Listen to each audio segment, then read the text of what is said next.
Hello mga guys, Probinsya ng OFW po. Nandito po ako sa labas ngayon. At ako'y maglilinis ng buong garahe at saka itong aquarium po. Dalawa po ito, yung isa nasa loob, mamaya ko po siya lilinisan. Kaya ako'y nandito po ngayon sa labas kasi nililinis po itong garahe at saka yung ito po ang life ko dito sa Malaysia. Papalitan ko lang po lang dito. Lalagyan ko lang, re-refill ko na ng tubig at saka ako na ibabalik yung isda sa ko.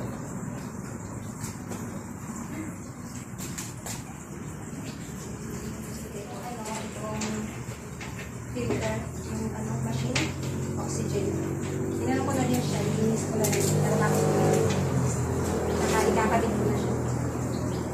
Ayan. Ito lamang po sa ngayon. Have a nice day, as always.